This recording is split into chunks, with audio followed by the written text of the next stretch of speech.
Hermanos del Instituto Teológico Internacional de Vida Nueva para el Mundo, nos da muchísimo gusto abarcar una segunda parte de una enseñanza maravillosa, importantísima, acerca de la justificación, y es el tema que estamos desarrollando en estas clases para todos ustedes. Enviamos un cariñoso saludo a todos los alumnos que desde la comodidad de su casa y a través de estos medios electrónicos podemos estudiar juntos la palabra de Dios. Hermanos, pues bueno, como lo hemos estado revisando en estas clases, estamos abarcando una doctrina que es fundamental para todos los cristianos. Esta doctrina, hermanos, tiene que ser perfectamente estudiada y también comprendida, porque esta doctrina nos explica qué fue lo que Dios hizo con nosotros, siendo pecadores, siendo impíos, cómo es que Dios nos declara justos en Cristo. Dependerá, sin duda, de que alguien sea justificado o no por Dios, de su salvación o de su condenación eterna. Vean la relevancia de esta doctrina.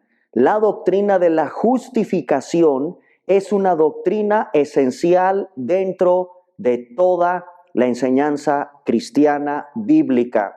Y es algo precioso porque esta doctrina nos impulsa a compartir el evangelio de la gracia de Dios.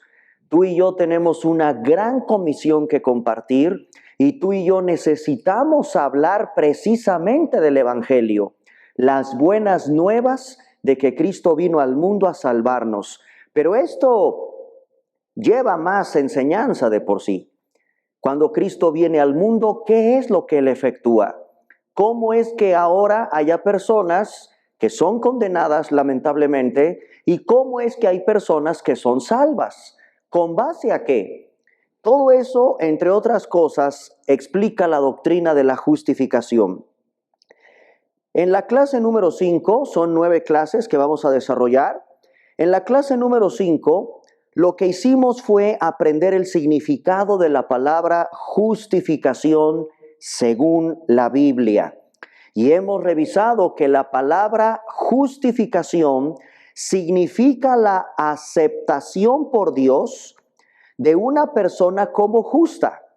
Significa que Dios trata a una persona que es culpable de pecado como si no lo fuera. Dios declara que esa persona debe ser reconocida como legalmente justa. Este término de justificación tiene que ver muchísimo con un término legal o forense propio de los tribunales de justicia. El tema de la justificación va unido con el de la ley de Dios. Y de ahí que empezamos a revisar en la clase número 6 la relación que existe entre la justificación y la ley de Dios. En la justificación, Dios declara legalmente que no somos vistos como culpables bajo su ley divina, sino que somos perdonados y somos considerados justos a los ojos de Dios. Voy a explicar un poquito más esta relación que existe entre la justificación y la ley, porque es importantísima y además las dos van de la mano, dado que la justificación es un término propio de los tribunales de justicia. En la clase pasada explicamos que entrar, por ejemplo, a la carta de Romanos es entrar a un tribunal de justicia. Tú revisas las páginas de la carta de Romanos y lo primero que te encuentras es con una terrible escena de una acusación que hace el apóstol Pablo, inspirado por el Espíritu Santo, dando a entender un peligro, una gravedad, una catástrofe. Y me quedo corto con estos términos. La carta de Romanos es verdaderamente terrorífica en sus primeros capítulos, porque el diagnóstico de ese pliego acusatorio que da Pablo es terrible. La ley de Dios es la ley que el hombre ha quebrantado. ¿Y sabes cuál es la pena? ¿Cuál es la sentencia? ¿Cuál es la consecuencia de haber quebrantado la ley de Dios? La pena de muerte. La pena de muerte. Por tanto, la ley de Dios conlleva exigencias positivas, pero también sanciones penales. Es decir, la ley de Dios requiere que todos nosotros como sus criaturas llevemos a cabo ciertos deberes adecuados a su justicia. Y por supuesto, al transgredir la ley de Dios, va esto a meritar un castigo. Si yo no cumplo con la ley, viene un castigo. Y eso lo podemos ver en los términos de las justicias aquí en la tierra. En los tribunales de justicia humana hay una ley. Y si tú violas esa ley, viene una consecuencia. A esto los abogados, ¿verdad?, le llaman todo lo que se explica en teoría del derecho con las suposiciones de la ley, el supuesto normativo y la consecuencia de violar ese supuesto normativo. En los códigos penales del mundo, por ejemplo, se sanciona, se castiga el homicidio. En México, el Código Penal establece: comete el delito de homicidio aquel que priva de la vida a otro. Ahí está el supuesto normativo. Es una hipótesis abierta que se deja abierta y cualquiera de nosotros puede caer en el supuesto normativo, es decir, actualizar la conducta, y yo puedo privar de la vida a una persona. En ese momento se actualiza, se genera una consecuencia porque yo actué con la hipótesis que la ley describe. Y yo, al cometer un homicidio, me convierto en una persona responsable y culpable ante el Estado. En México existe, por supuesto, un castigo para el homicidio. Puede depender, ¿verdad?, si se trata de un homicidio simple, un homicidio doloso, un homicidio calificado, etcétera. Ahí está toda la regulación en un código penal, dependiendo todo lo que el juez va a valorar. Bueno, hermanos, de la misma manera, Dios ha establecido sus leyes. La ley de Dios requiere que todos, sin ninguna excepción, llevemos a cabo ciertos deberes. Y si yo fallo, si yo cometo un delito, si yo desobedezco la ley de Dios, entonces viene un castigo. Hermanos, el hombre, de acuerdo a la Biblia, y por eso es terrorífica la escena de Romanos en sus primeros capítulos, el hombre no ha podido cumplir con la ley de Dios.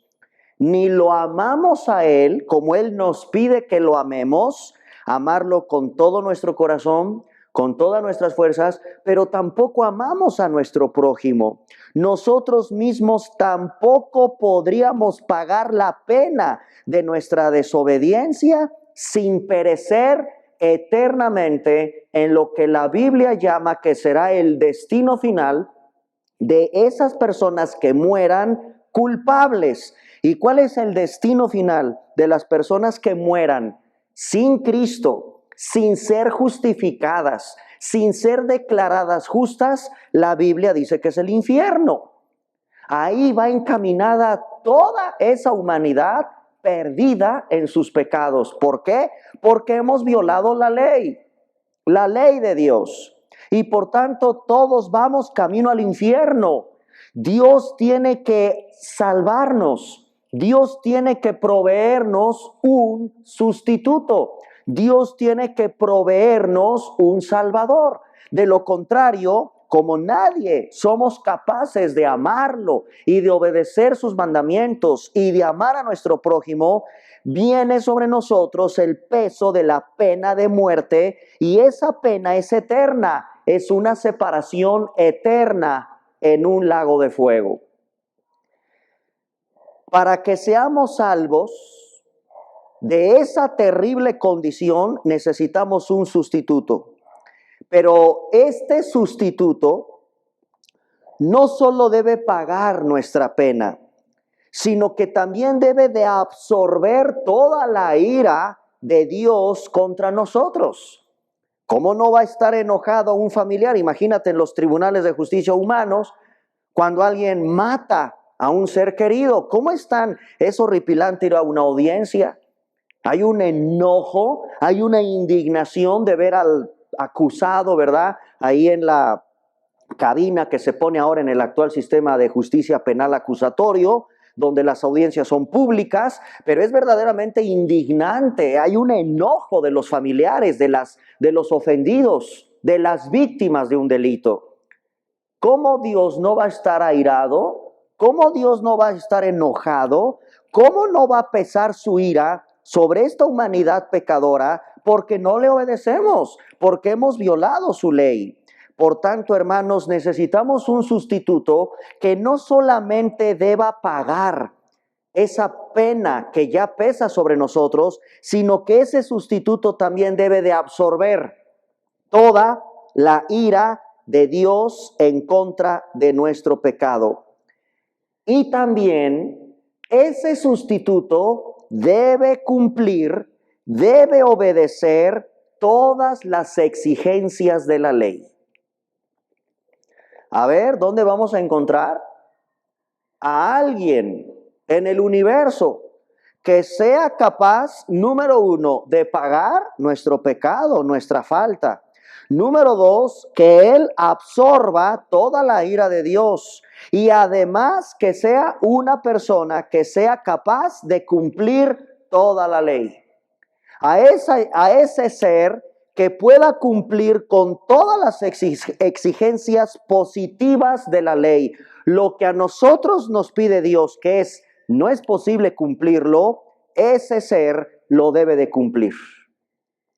Obviamente sabemos a quién nos referimos con un sustituto. Obviamente sabemos nosotros a quién nos referimos con que Él absorbió toda la ira de Dios en contra nuestra por desobedientes. Es obvio que sabemos quién es el que ha cumplido con todos los requerimientos de la ley. Un hombre intachable, perfecto, que no violó el sábado, que no violó ningún precepto levítico, que no violó ningún precepto estatutario de la ley. Todos nosotros sabemos perfectamente quién es ese personaje, y ese bendito personaje es real, se hizo hombre, vino al mundo y Él pagó la deuda. Él fue y es el más grande, perfecto, justo y santo que ha pisado la tierra, y además Él, por supuesto, absorbió toda la ira de Dios. ¿Quién es? Nuestro bendito, precioso, Salvador, Señor Jesucristo. No hay más. Miren la importancia de entender el tema de la justificación, hermanos.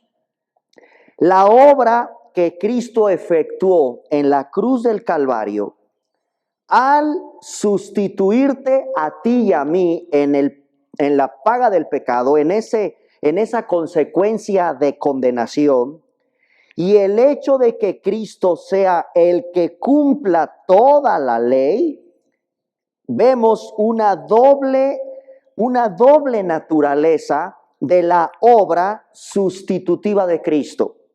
Si en un examen de teología se te preguntara, explique la doble naturaleza de la obra sustitutiva de Cristo, tú debes de contestar con la obediencia. Cristo vino al mundo en obediencia. Vino como nuestro sustituto. La obediencia pasiva de Cristo implica, hermanos, que Él pagó nuestra pena. Él pagó nuestra pena. Él absorbió la ira de Dios. Y además, la Biblia dice que Cristo cumplió, obedeció con todas las exigencias de la ley. Se conoce a la obra sustitutiva de Cristo como su obediencia pasiva y su obediencia activa. Ahorita las vamos a retomar. Todas las religiones, todas sin ninguna excepción, inventan un sistema de rituales que deben ser realizados para conseguir una medida de justicia. Todas las religiones. Por eso algunos sociólogos de la religión, y aunque hay millones de religiones en el mundo, miles de ideas, filosofías, yo creo que yo me acerco a Dios de esta manera, hasta los budistas, ¿verdad?, que no creen en Dios, buscan el nirvana. En el Islam, por ejemplo, existen los 5 pilares del Islam. En la Iglesia Popular en México, al menos la Iglesia Católica Romana, son los sacramentos. Hay que realizar actos de penitencia en el catolicismo. Bueno, en realidad, hermanos, es increíble que estrictamente hablando, solo hay 2 religiones. Las que agrupan todo lo que el hombre tiene que hacer en su esfuerzo humano para conseguir su propia justicia, haciendo lo que esa religión te dicte que hagas. Repito, busca el nirvana, dirían los budistas. Aplícate los 5 pilares, dirían los musulmanes con el Islam. Hay que hacer penitencia, hay que hacer esto, hay que guardar la cuaresma, hay que hacer penitencia, etcétera. Hay que practicar los 7 sacramentos y otros actos, diría la religión católica romana. Todo eso es la religión del logro humano. El hombre se esfuerza para contribuir a su propia justicia, pero hay otra, la del logro divino, donde agruparíamos a todas las religiones del mundo en un grupo que serían las religiones del logro humano. Pero hay una que se cuece aparte, y esa es independiente y se llama la del logro no humano, la del logro divino. Dios, no el hombre, Dios efectúa la justicia por una vida santa y la muerte sustitutiva de su Hijo. Y después, esa justicia de su Hijo la proporciona gratuitamente como un don por medio de la fe, solo la fe, a quienes creen en Él. A ver, otra vez, ¿se dieron cuenta qué tremendo es estar en Cristo? Qué impresionante es el cristianismo, porque el cristianismo bíblico es, si lo quieres ver como religión, porque cuántos hermanos, a cuántos de ustedes, alumnos del ITI, a cuántos de ustedes, como a mí, me preguntan, bueno, ¿y qué religión eres? Llenas una solicitud de empleo y a veces te piden ahí, ¿de qué religión usted es? ¿De qué religión profesa? Bueno, sería interesante que pusieras, no pertenezco a ninguna religión, pero para que te quede claro, pertenezco a la del logro divino. Y ahí hasta te serviría para predicarles el evangelio. ¿Cómo que usted pertenece a la religión del logro divino? Sí, claro, Dios efectuó la justicia por la vida santa y por la muerte sustitutiva de su Hijo, y después Él me proporciona gratuitamente la justicia de su Hijo como un don por medio de la fe solamente. ¿Y dónde está el esfuerzo humano? No existe. ¿Y dónde están las obras? No existe. ¿Y dónde está buscar el nirvana? Eso es una basura. ¿Y dónde están los 5 pilares del Islam? Eso es una basura. ¿Dónde están los actos de penitencia? Eso es una herejía. No existe ninguna religión que no crea en el esfuerzo humano, excepto el cristianismo bíblico, que es Dios efectuando la justicia. Él hizo todo. Él diseñó el plan, Él ejecutó el plan, siendo Jesucristo el que ejecuta el plan, y Él es el que se lleva toda la gloria en su plan de salvación.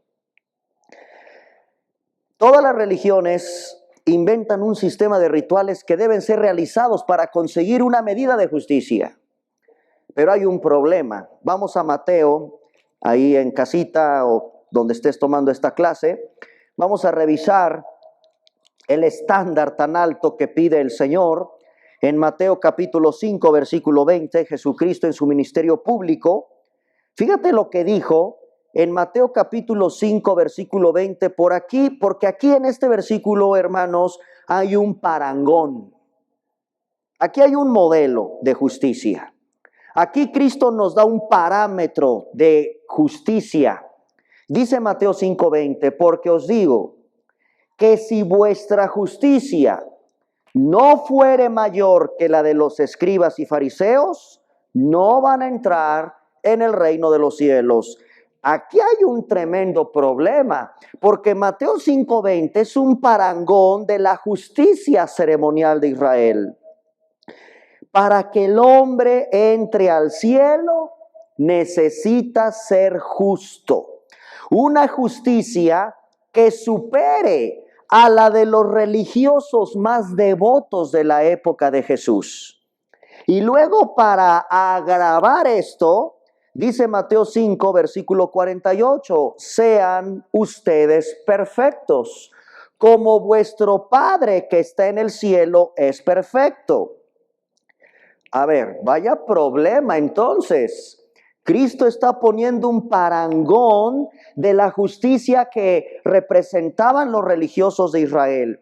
Para que el hombre entre al cielo necesita una justicia que supere a la justicia que tenían estos religiosos devotos. Y luego en el capítulo 5, versículo 48 dice, no solamente implica que seas una buena persona, tienes que ser perfecto. Bueno, la única forma en que los pecadores se reconcilien con Él, la única forma en que nosotros siendo pecadores tenemos para reconciliarnos es que recibamos la justicia de Dios, la que le pertenece a Dios mismo. Hermanos, nadie puede alcanzar esos estándares de justicia, a menos que sea Dios el que nos la declare a nosotros. Estamos bajo una sentencia muy grave de condenación. La única manera de yo alcanzar el cielo es que el Señor me declare justo, pero no, nadie lo puede hacer. Cristo pone como un parangón de la justicia de estos hombres que eran muy devotos de las ceremonias rituales de Israel. Y luego remarca o remata el Señor con que no basta con que seas bueno, sino necesitas ser perfecto. La única forma en que los pecadores nos reconciliemos con el Señor es que recibamos únicamente, no la justicia de los fariseos, sino la justicia de Dios, la que pertenece a Dios. De ahí que el Evangelio salva porque Dios le da, escúchenme, Dios le da la justicia que es de Él, en este caso de su Hijo, al hombre, a ti y a mí. Cristo tenía que morir precisamente porque la ley solo nos puede condenar. Cristo tuvo que morir porque nunca la ley podía proveernos la justicia que trae vida y salvación. Esto es tremendo. Por ejemplo, en Gálatas capítulo 2, en esta carta, Gálatas capítulo 2, versículo 16, dice, sabiendo que el hombre no es justificado por las obras de la ley, sino, aquí hay una salida,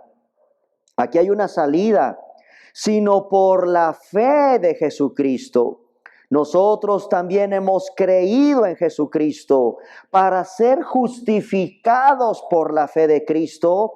Y otra vez Pablo explica, no por las obras de la ley, por cuanto por hacer las prácticas que la ley dice.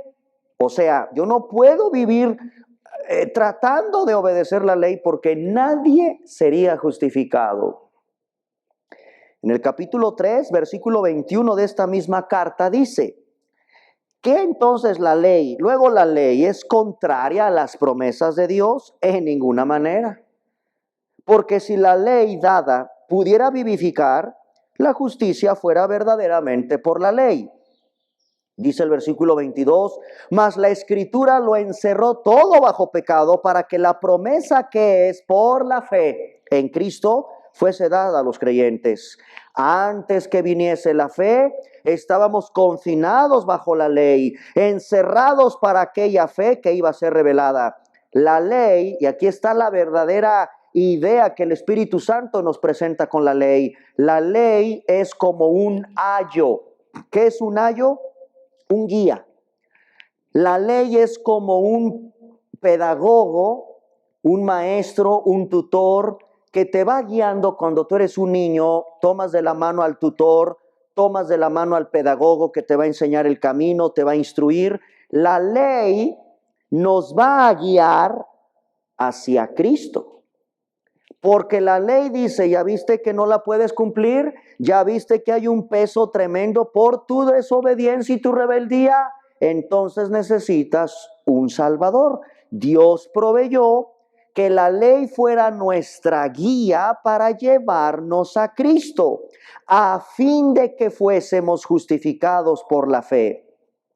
Pero venida la fe, ya no estamos bajo ese tutor, o sea, bajo la ley, pues todos sois hijos de Dios por la fe. Miren el énfasis tan grande de la fe, y así vamos a terminar esta clase. ¿Cuál es el medio para yo ser justificado? Solo la fe. ¿Cuál es el medio que Dios utiliza? No la base. La base es Cristo. El medio, la fe. Solo la fe. Creer en el Evangelio. Arrepentirte. Cree y arrepiéntete. Cree y arrepiéntete. La fe. Ya no estamos bajo ayo. Todos somos hijos de Dios por la fe en Cristo Jesús. Eso dice Gálatas capítulo 3 del 21 al 26. Ahora bien, vamos entonces a retomar con estas ideas para que entendamos la relación entre la ley y la justificación. Hermanos, la justificación es un acto instantáneo de Dios, por el cual Dios le imputa al pecador que cree, como don de su gracia, la justicia plena y perfecta de Cristo, por medio de la fe solamente.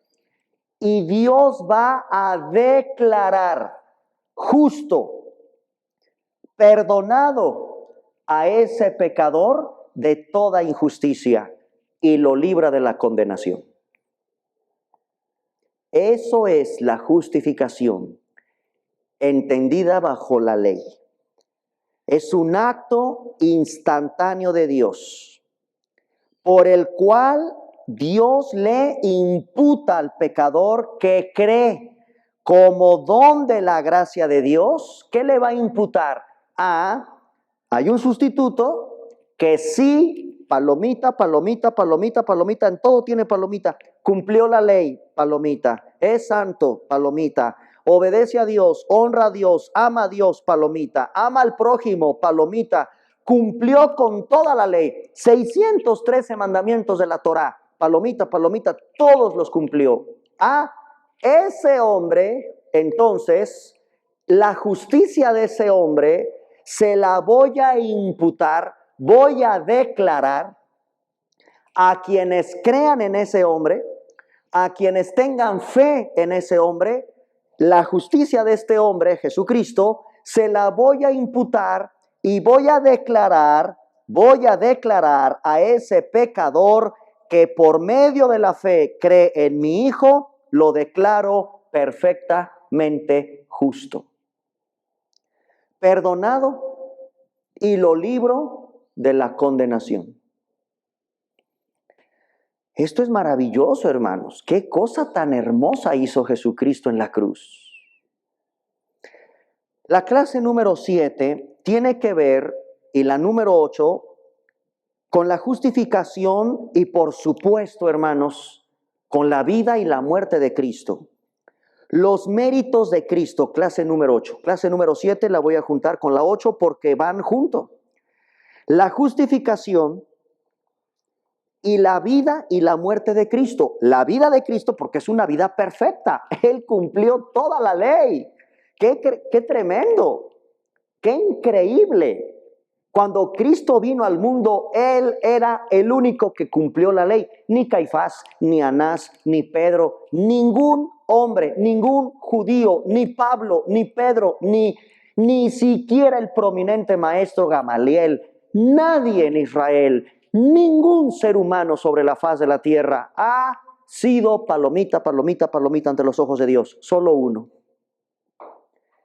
Por tanto, su vida, ahora, Él tenía que morir, necesariamente.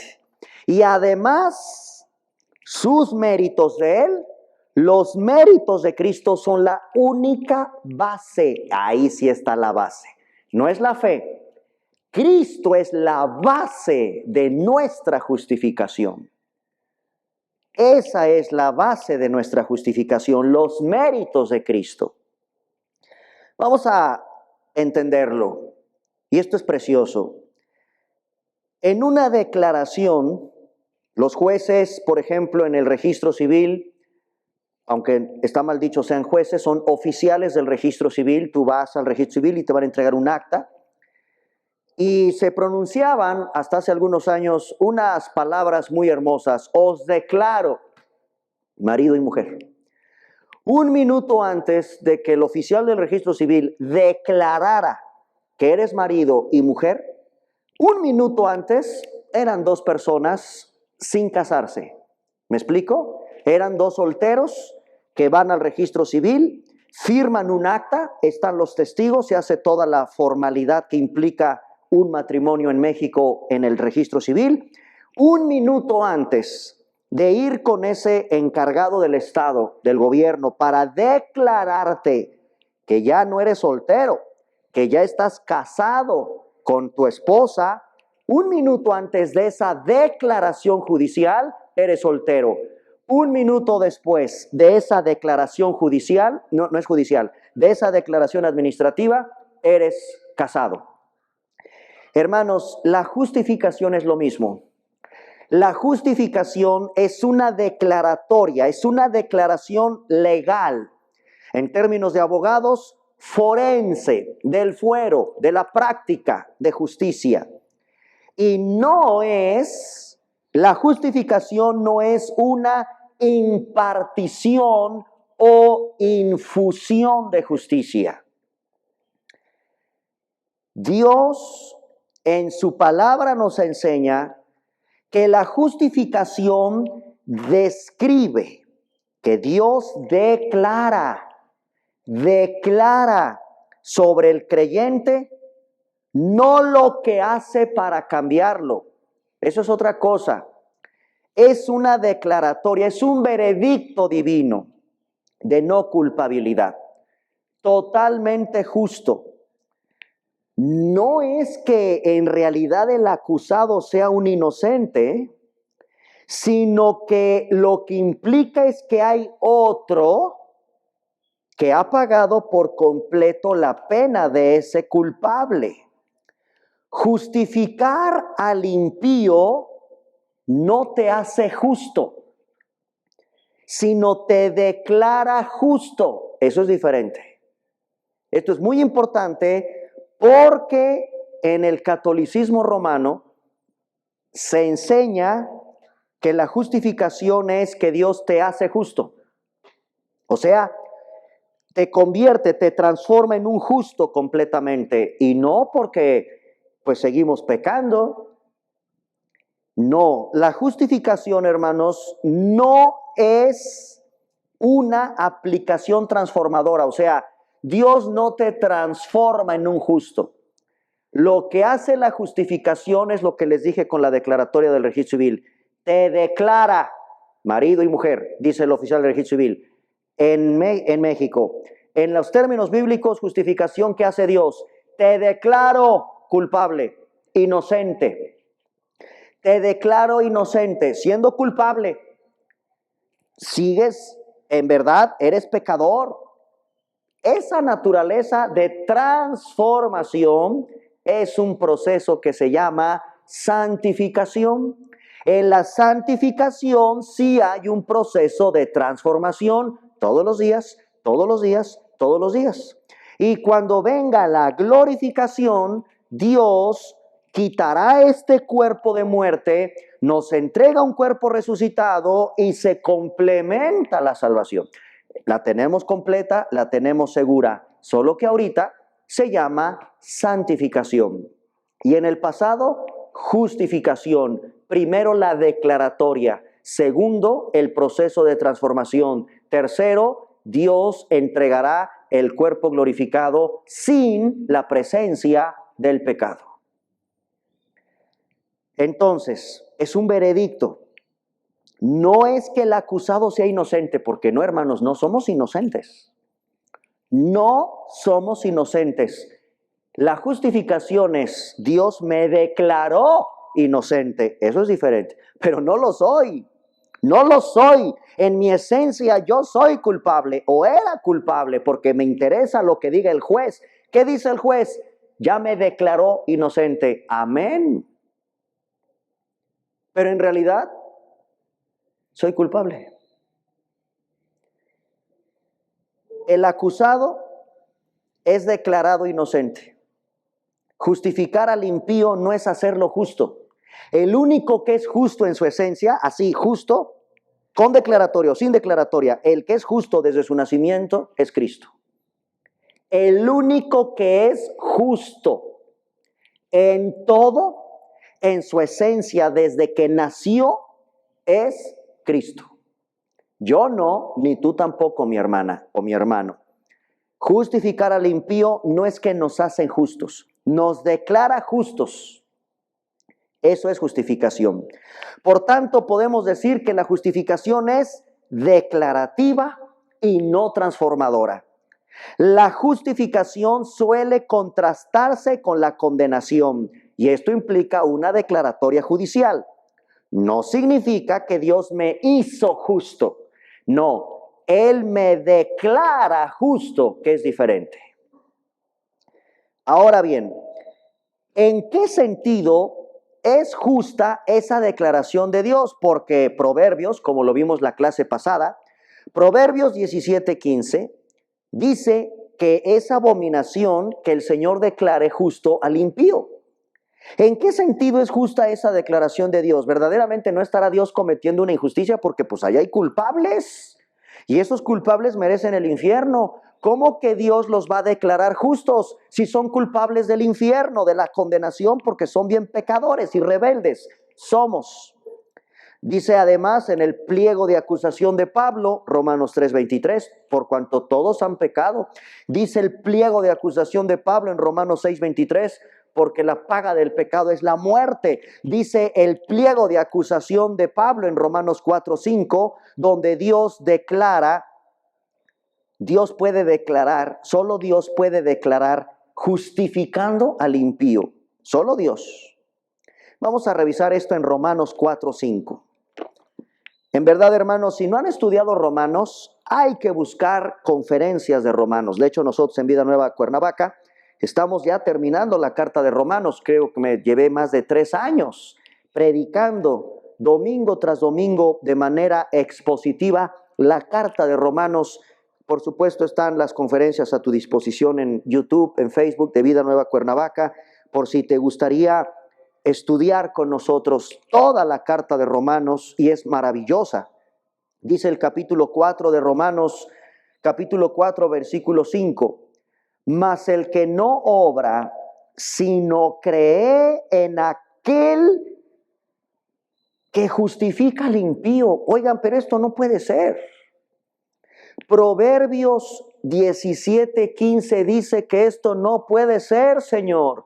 Tú no puedes declarar justo a un impío. Dice Romanos 4:5, pero al que obra, no se le cuenta el salario como gracia, sino como deuda.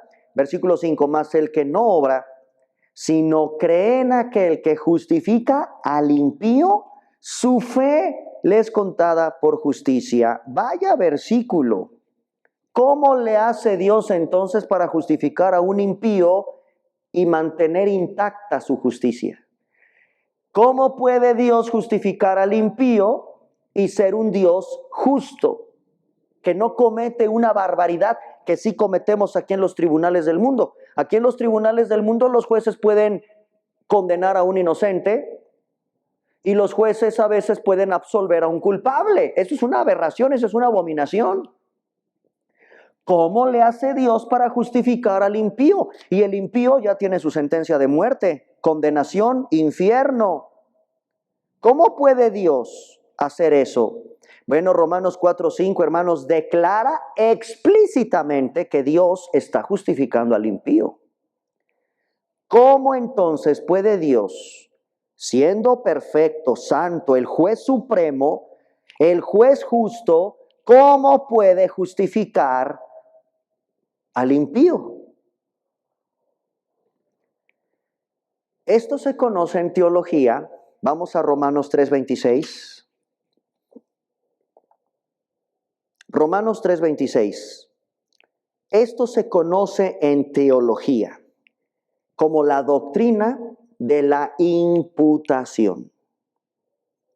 Tú tienes que conocer esta importantísima doctrina dentro de la doctrina de la justificación y entender la doctrina de la imputación. Miren Romanos 3:26, con la mira de manifestar en este tiempo su justicia, a fin de que Él sea el justo y el que justifica al que es de la fe de Jesús. Con frecuencia encontramos en el lenguaje de Pablo la expresión de que es la fe. La fe. La fe se acredita o se toma como una cuenta, como justicia. Hermanos, hay dos maneras y Pablo cuando usa la palabra la fe que se acredita, la fe que se toma en cuenta, es la palabra griega logizomai. Logizomai. Y la palabra justicia, dikaiosune. Dikaiosune. Esto significa acreditar. Y se usa de dos maneras. Déjenme explicar esto porque de aquí vamos a comprender la doctrina de la imputación. Cuando Pablo dice que la fe se nos toma en cuenta, es acreditada a nuestra cuenta. Número uno, se usa para poner en la cuenta de alguien porque te pertenece. Yo pongo en tu cuenta un dinero, pues porque te pertenece. Tienes un sueldo y pongo a tu cuenta lo que a ti te pertenece. Pero también se puede contar como una verdad, sin que sea realmente el caso. Es decir, la imputación de justicia al creyente encaja como una verdad. O sea, la imputación que Dios hace significa que los pecadores no son justos, no son contados como justos. Sin embargo, son considerados como justos, aunque no lo sean por sí mismos. Se les cuenta como algo que no es suyo. No es mía la justicia de Cristo. No, Él es el único perfecto. Yo no. ¿Qué hace Dios cuando dice, te pongo en tu cuenta la justicia de Cristo? Pone en mi cuenta algo que no es mío, es de Él. Me lo pone a mi cuenta, aunque no es mío. Esta es la manera de entender un poco la doctrina de la imputación. Voy a leer el comentario del teólogo John Murray. Hermanos, yo les recomiendo que consigan el libro del teólogo John Murray que se llama La redención consumada y aplicada. Consíganlo, es un libro sencillo de conseguir. El teólogo John Murray dice lo siguiente: la justificación es un acto a la vez declarativo y constitutivo. Proviene de la libre gracia de Dios. ¿Por qué dice Murray que la justificación es declarativa y constitutiva? Escucha, es constitutiva a fin de que pueda ser realmente declarativa. Dios debe constituir la nueva relación y declararla una realidad. El acto constitutivo consiste en la imputación a nosotros de la obediencia y la justicia de Cristo. La obediencia de Cristo debe ser, por tanto, considerada como la base de nuestra justificación. Dios no solo considera la justicia, sino que la incluye a nuestro favor cuando justifica a los impíos.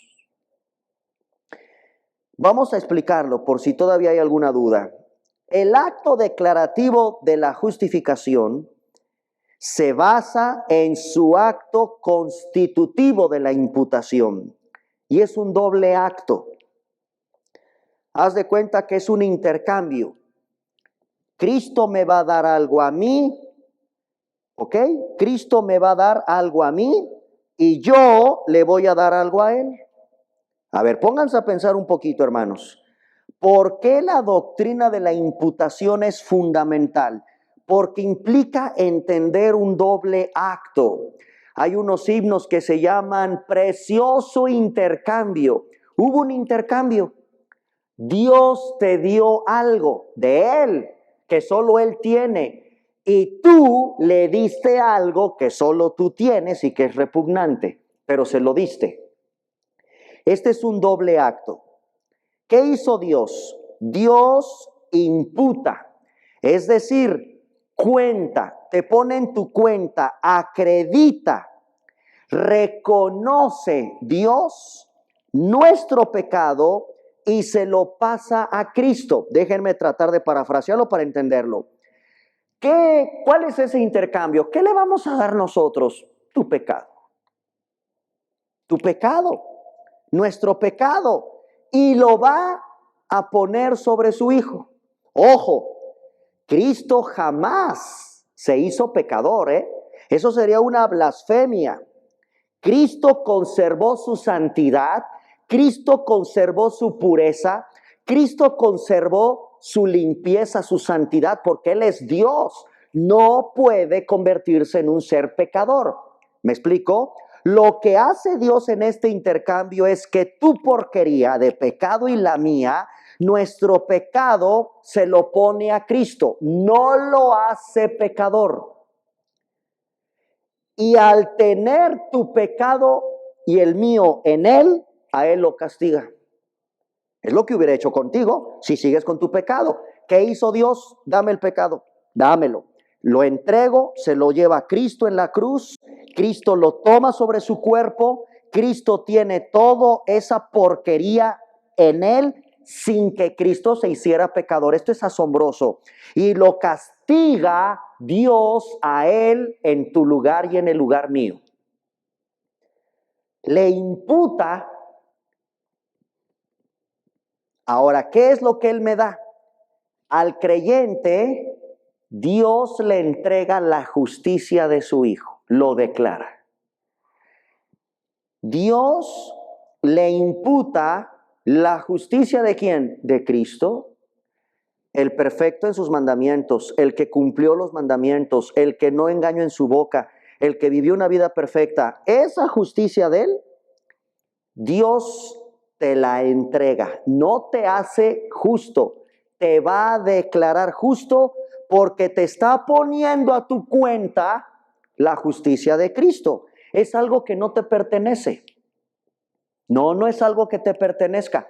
Dios te lo va a poner a tu cuenta sin que te pertenezca. Dios lo va a colocar a tu cuenta, no es tuyo. ¿Qué va a poner a tu cuenta? La justicia perfecta, santa, extraordinaria, el único que ha cumplido los mandamientos, el único santo, se la va a entregar, se la va a poner a su cuenta al creyente y le concede la vida eterna y el perdón.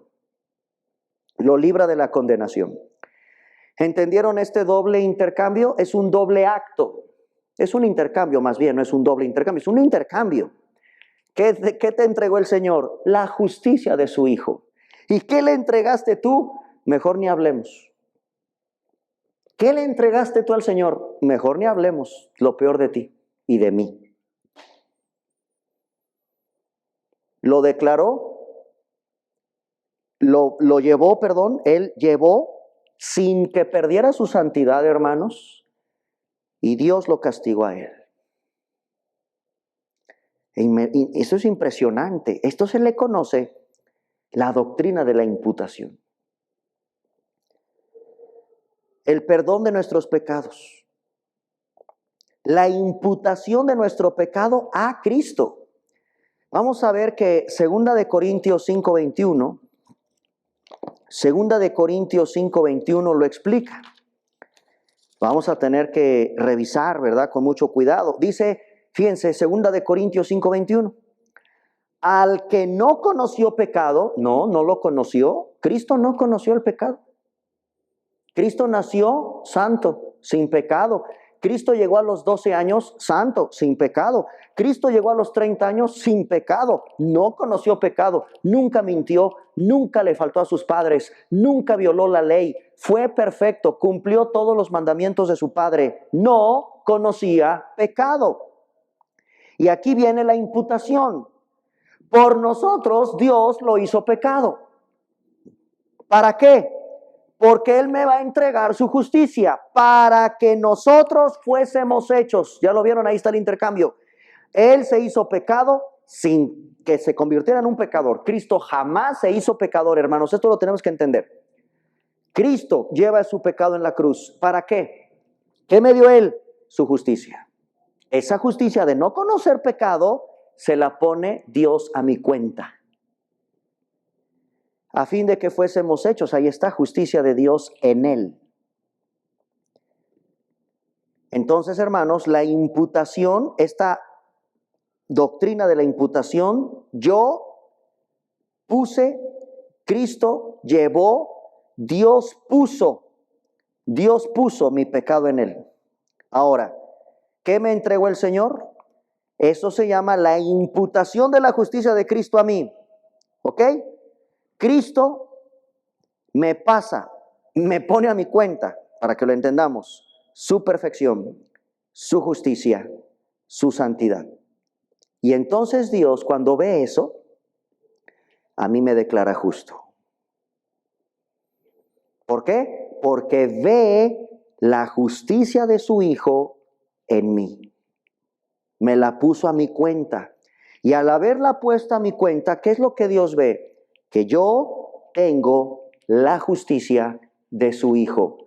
No siendo yo justo, ni yo siendo el más perfecto de los hombres, sigo siendo un pecador, Señor. Dios me pone a mi cuenta la justicia perfecta de su Hijo. ¿Y qué le pasé yo al Señor? Mi pecado, y Dios lo castigó a Él. Por tanto, en Cristo tenemos un sustituto que pagó nuestra pena y a la vez logró nuestra justicia. De esta manera, hermanos, Dios justifica al impío por medio de Cristo. Por medio de Cristo. Por medio de Cristo se logra este precioso intercambio. Muy bien. Y para terminar esta preciosa clase, tenemos que entender la justificación en relación con la gracia y el esfuerzo humano, porque hay un conflicto. Bueno, una vez que el Señor me declara justo, ¿qué debo de hacer? ¿Cuál es la evidencia? ¿Tengo que hacer obras? ¿Qué tengo que hacer? Bueno, ¿por qué medio? ¿Cuál fue el medio para que el Señor me entregara su justicia? Me pusiera a mi cuenta su justicia. Fue la fe, por medio de la fe. Hay algo muy interesante que quiero llamar la atención de ustedes. Jesucristo nunca explicó la doctrina de la justificación, pero Cristo siempre hizo énfasis en la fe. La fe. Y la fe tiene impregnada toda la predicación de Cristo en Juan 5:24, en Lucas 23:43, en Mateo 9:22, en Marcos 5:34. De hecho, la única vez en que Jesucristo declaró justificado a alguien, usando esta palabra justificado, fue en Lucas 18, del 9 al 14.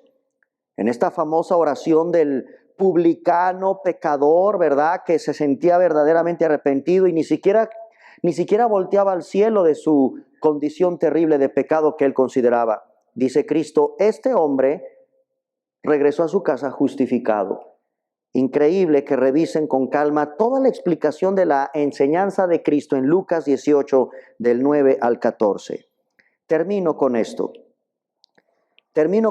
porque, hermanos, ¿cuál es el resultado de que ahora la justicia de Cristo me fue imputada? Me fue declarado el Señor como justo. Dios puso a mi cuenta la justicia de su Hijo sin yo serlo. Yo no soy justo por esencia, yo no soy justo por naturaleza, yo soy un pecador. Pero Él me declaró justo, fue una sentencia judicial, me declara justo. ¿Por qué? Porque me dio la justicia de su Hijo. ¿Qué debo de hacer? Buenas obras. Las buenas obras no es para alcanzar la justificación. Las buenas obras son la evidencia de la justicia de Cristo en mí. A ver, pongámonos a pensar.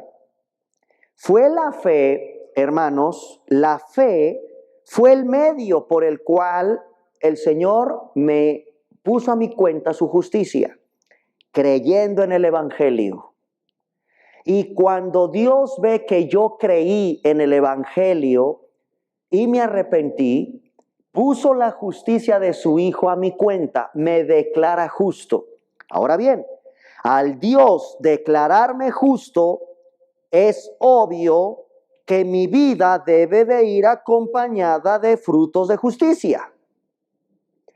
Si Dios me declara justo y la justicia de Cristo es lo que está en mí, caramba, entonces yo me tengo que comportar como Cristo.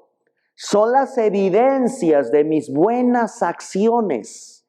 Esta es la relación de la clase 9. La justificación se relaciona con la gracia, por supuesto, porque es por gracia. Dios me la entregó por la fe y por gracia. Yo no hice nada para merecerlo, no fueron las buenas obras, fue la gracia de Dios, la pura gracia de Dios sobre mí, sin yo tener ningún mérito. ¿Qué me pide el Señor? Creer en mí. Creer en mí. La fe fue el medio por el cual yo creí en el Evangelio. Y eso implica que el Señor me declara justo. ¿Por qué? Porque ahora me puso a mi cuenta la justicia de su Hijo. ¿Y cómo es su Hijo? Buenas acciones. Ama, sé generoso, perdona. Hermanos, una vida de una persona justificada va acompañada del fruto, de la evidencia de justicia. Vean Filipenses 1:11, ya vamos terminando. Filipenses capítulo 1, versículo 11. Fíjense cómo la Biblia vuelve a emplear estos términos de los que ya están justificados. ¿Quiénes son los que ya están justificados? Aquellos que el Señor les declaró justos, a los que puso en su cuenta la justicia de su Hijo. Y miren el versículo 11, cómo describe a estos cristianos llenos de frutos, es decir, llenos de buenas acciones, llenos de buenas acciones. Dice la Biblia que son por medio de Jesucristo para gloria y alabanza de Dios, por supuesto, no es para gloria de uno. Llenos de frutos de justicia. El resultado, buenas obras. Aunque solamente la fe, es la fe la que tenemos que depositar en el Señor. Esta fe por la cual fuimos salvados, nunca estará sola.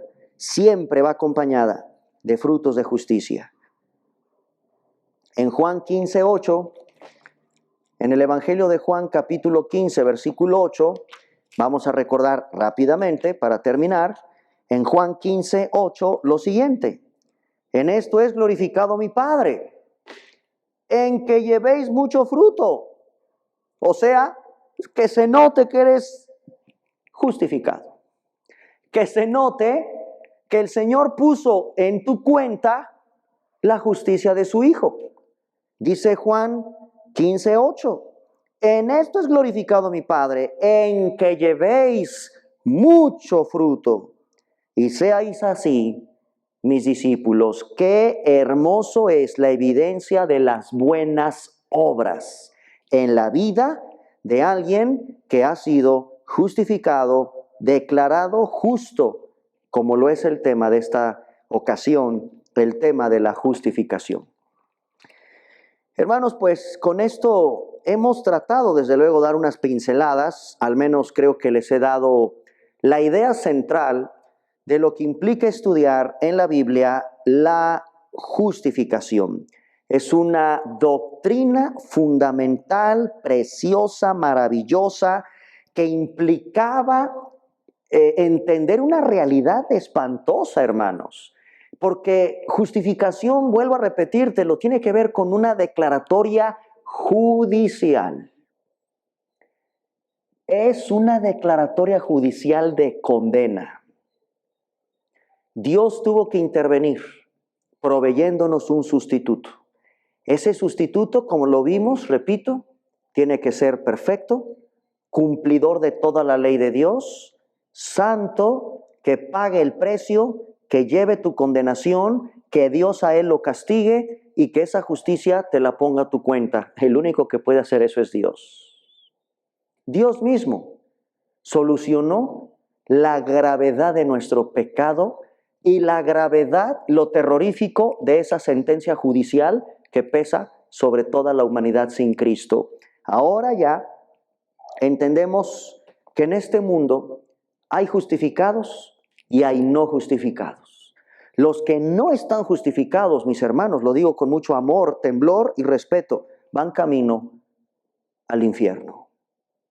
Prediquemos el Evangelio. Habla de Cristo. Explica lo que el Señor hizo por ti en la cruz.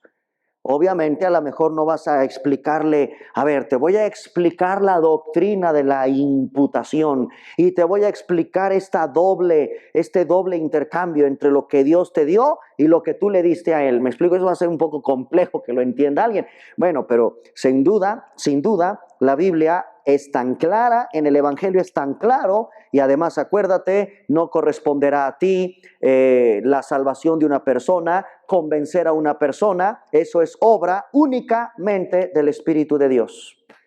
Nada más. A ti y a mí el Señor nos pide, hablen, prediquen el Evangelio, predíquenlo, enséñalo, predícalo, habla del Evangelio. En verdad, hermanos, el destino del alma de los seres humanos depende de este tema, de que el Señor los declare justos. Y si el Señor no te declara justo, estás en condena. Dios nos libre. Gracias a Dios que ustedes, hermanos, que están estudiando la palabra de Dios, que estamos revisando estas doctrinas, puedas amar, te apasiones más por la enseñanza y la doctrina de las Escrituras para comprender lo que Cristo hizo por nosotros en esa cruz. Vamos a despedirnos con una oración y terminamos esta preciosa clase. Gracias, Señor, por esta casi hora que hemos estado aquí estudiando esta doctrina preciosa. Yo pido, Señor, con todo mi corazón que mis hermanos asimilen estas enseñanzas que son profundas. Es de mucho estudio, pero al mismo tiempo de mucha humildad. Reconocer y tratar de entender ese precio de salvación que tú lograste por nosotros. Oh Dios, gracias porque nos libraste de la condenación. Castigaste a tu Hijo. Él sí es justo, Señor, no nosotros. Y al justo por los injustos nos entregaste a tu Hijo para que Él fuera nuestro sustituto y su vida perfecta, su vida de santidad, su vida de perfección, su vida de plena justicia, nos la fuera abonada a nuestra cuenta. Y por eso tú declaras judicialmente que somos justificados, libres de la culpa y libres de nuestra sentencia de condena. Señor, ¿cómo poder pagar ese amor tan grande que hayas tenido por nosotros? de habernos salvado de esta manera tan extraordinaria, tan hermosa, tan profunda, tan dolorosa, porque tú llevaste mi pecado, yo te entregué mi pecado. Yo te di lo más ruin de mí y tú no eres pecador. Tú no eres un pecador. Tú no eres un hombre impío. Yo soy el pecador, yo soy el impío y yo te di esa condición terrible que tenía y tú la tomaste, Señor. Y lo que tú me entregaste no fue una condena, me entregaste una exoneración de culpabilidad. Y a eso nosotros en tu palabra le llamamos justificación. Me declaras justo, porque tu Hijo abonó su justicia en mí. Oh Dios, gracias por estas enseñanzas, que mis hermanos de las clases de este instituto puedan asimilar y entender esta profunda enseñanza, y que todo sea para gloria y honra de tu bendito nombre. Gracias, Señor, en el nombre de Jesús. Amén. Hermanos, muchísimas gracias. Ahí está la invitación para que leas el libro de John Murray, La Redención Aplicada, que les acabo de comentar. Tomen nota de este libro, cómprenlo, revísenlo, estúdienlo.